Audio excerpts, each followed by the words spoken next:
بسم اللہ الرحمن الرحیم الحمد للہ رب العالمین والصلاة والسلام علی اشرف المرسلین نبینا و سیدنا محمد وعلی آلہ و اصحابہ اجمعین۔ ناظرین السلام علیکم۔ سیرت النبی صلی اللہ علیہ وسلم کے حوالے سے ہماری گفتگو جاری ہے، اور آج اس سلسلے کا 57واں پروگرام ہے۔ پچھلے پروگرام میں عرض کر رہا تھا کہ حضور اکرم صلی اللہ علیہ وسلم حجۃ الوداع سے جب مدینہ واپس تشریف لائے تو سب سے پہلا کام انہوں نے یہ کیا کہ حضرت اسامہ بن زید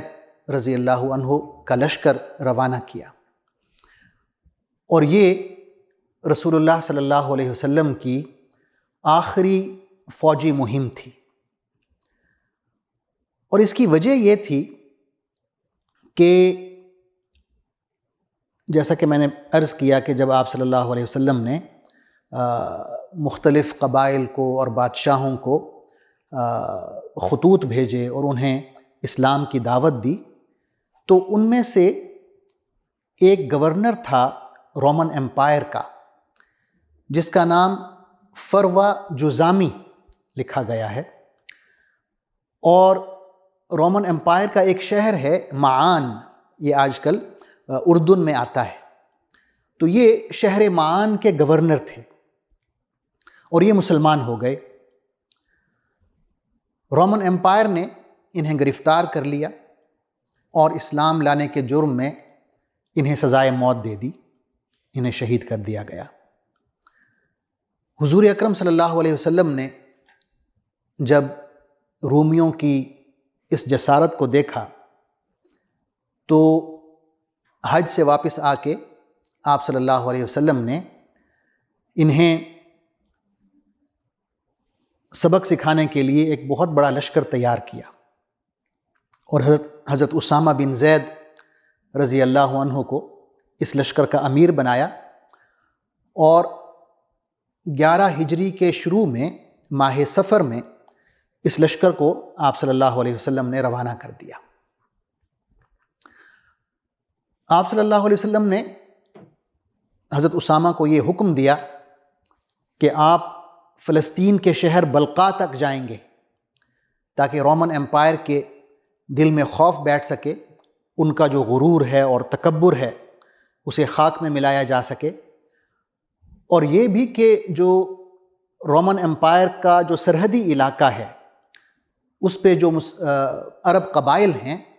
ان کے دلوں میں بھی مسلمانوں کے حوالے سے جو اعتماد کی فضا قائم ہوئی تھی وہ باقی رہے۔ بعض صحابہ کرام نے حضرت اسامہ بن زید رضی اللہ عنہ کی قیادت پر اعتراض کیا، جس پر آپ صلی اللہ علیہ وسلم نے اس اعتراض کو مسترد کر دیا۔ صحابہ کا یہ اعتراض تھا کہ حضرت اسامہ جو ہیں کم سن ہیں، تو حضور صلی اللہ علیہ وسلم نے فرمایا کہ آپ لوگوں نے ان کے والد پر بھی اعتراض کیا تھا، حضرت زید بن حارثہ پہ،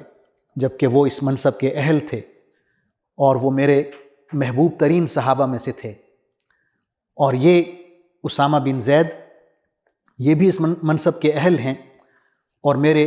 محبوب ترین صحابہ میں سے ہیں۔ تو جب صحابہ کرام نے رسول اللہ صلی اللہ علیہ وسلم کی یہ بات سنی تو فوراً حضرت اسامہ بن زید رضی اللہ عنہ کی فوج میں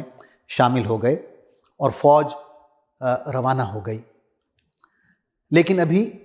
فوج مدینہ سے باہر ہی نکلی تھی۔ مدینہ سے باہر اگر آپ شمال کی طرف نکلیں تو ایک چھوٹی سی بستی آتی ہے جس کا نام ہے جرف، آج بھی وہ قائم ہے اور اسی نام سے ہے۔ تو جب یہ لشکر جرف پر پہنچا تو مدینہ سے حضور اکرم صلی اللہ علیہ وسلم کی بیماری کی خبر پہنچی۔ نہ صرف یہ کہ یہ خبر پہنچی کہ آپ صلی اللہ علیہ وسلم بیمار ہیں،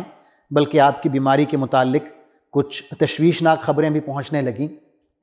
تو حضرت اسامہ رضی اللہ عنہ نے جرف میں پڑاؤ ڈالا کہ حضور اکرم صلی اللہ علیہ وسلم کی صحت کے حوالے سے اطمینان ہو جائے تو یہ لشکر مزید آگے چلے۔ لیکن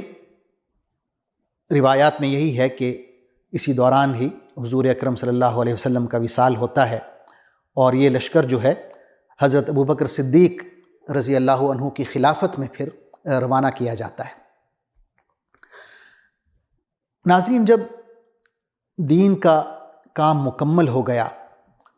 اور لوگ فوج در فوج دین میں داخل ہو گئے،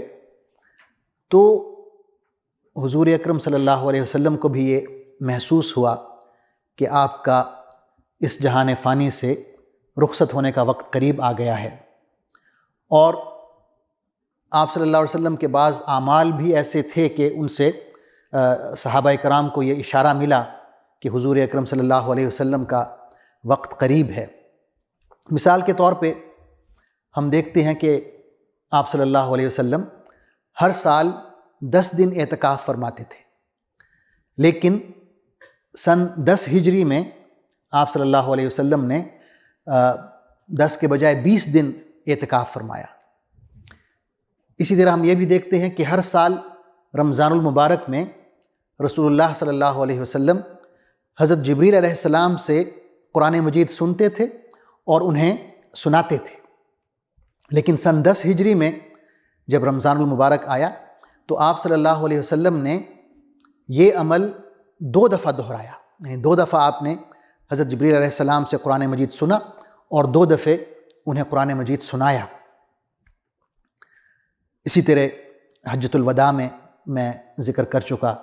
کہ آپ صلی اللہ علیہ وسلم نے لوگوں کو الوداع کہا اور کہا کہ اے لوگو، اپنے جو مناسک حج ہیں، حج کے جو احکام ہیں، وہ مجھ سے پوچھ لو، مجھ سے سیکھ لو، کیونکہ عین ممکن ہے کہ میں اگلے سال آپ لوگوں کے درمیان موجود نہ ہوں۔ اسی طرح ہم دیکھتے ہیں کہ بخاری شریف میں اور مسلم شریف میں یہ حدیث آئی ہے کہ آپ سن 11 ہجری کے شروع میں ماہ صفر میں آپ احد پہاڑ کی طرف تشریف لے جاتے ہیں، اور وہاں پہ جو شہدائے احد ہیں ان کی مغفرت کے لیے دعا کرتے ہیں، اور اس کے بعد واپس مدینہ منورہ تشریف لاتے ہیں، مسجد نبوی پہ ممبر پہ تشریف فرما ہوتے ہیں اور ایک خطبہ ارشاد فرماتے ہیں۔ اس خطبے میں آپ فرماتے ہیں کہ اے لوگو، میں تم سے پہلے اس جہان فانی سے رخصت ہو جاؤں گا، اور میں تم پر گواہ ہوں، اور خدا کی قسم اس وقت میں اپنے حوض کوثر کو دیکھ رہا ہوں۔ پھر آپ نے فرمایا کہ زمین کے خزانوں کی چابیاں میرے حوالے کر دی گئی ہیں،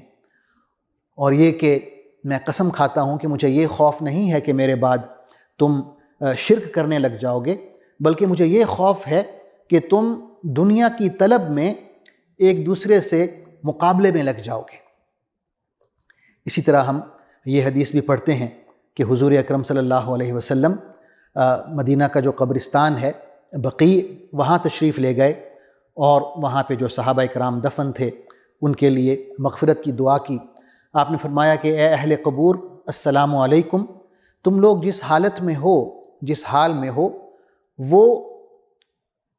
ان لوگوں کے حال سے بہت بہتر ہے جو اس وقت زندہ ہیں، بلکہ تم مبارکباد کے مستحق ہو۔ پھر آپ نے فرمایا کہ فتنے تاریک رات کے ٹکڑوں کی طرح ایک کے بعد ایک چلے آ رہے ہیں، اور بعد میں آنے والا پہلے آنے والے سے زیادہ برا ہے۔ پھر آپ نے اہل بقیع کو یہ کہہ کر بشارت دی کہ میں بھی بہت جلد تمہارے ساتھ ملنے والا ہوں۔ 11 ہجری کے آغاز میں ہی 29 صفر کی تاریخ ہے اور سوموار کا دن ہے، حضور اکرم صلی اللہ علیہ وسلم بقیع سے ایک صحابی کا جنازہ پڑھ کے واپس آ رہے ہوتے ہیں کہ آپ کے سر مبارک میں درد شروع ہوتا ہے اور تیز بخار ہو جاتا ہے، اور یہ جو کیفیت ہے اسی میں آپ صلی اللہ علیہ وسلم 11 دن تک نماز پڑھاتے ہیں، اور آپ کی یہ جو بیماری کی کیفیت ہے یہ کل 14 دن جاری رہتی ہے۔ اور آپ صلی اللہ علیہ وسلم کی جو ازواج مطہرات ہیں وہ مشورہ کر کے یہ فیصلہ کرتی ہیں کہ حضور صلی اللہ علیہ وسلم حضرت عائشہ کے گھر منتقل ہو جائیں، تو آپ حضرت عائشہ رضی اللہ عنہا کے گھر منتقل ہو جاتے ہیں۔ حضرت عائشہ آپ صلی اللہ علیہ وسلم پر معوذتین پڑھ کے دم کرتی ہیں، یعنی سورہ فلق پڑھ کے، سورہ ناس پڑھ کے، اور وہ دعائیں جو انہوں نے آپ صلی اللہ علیہ وسلم سے ہی سیکھی ہوتی ہیں ان دعاؤں کے ذریعے آپ صلی اللہ علیہ وسلم پر دم کرتی رہتی ہیں۔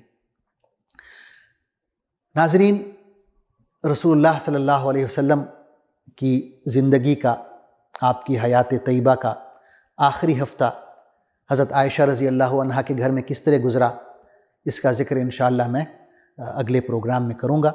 تب تک کے لیے اجازت چاہتا ہوں۔ اللہ حافظ، والسلام علیکم ورحمۃ اللہ وبرکاتہ۔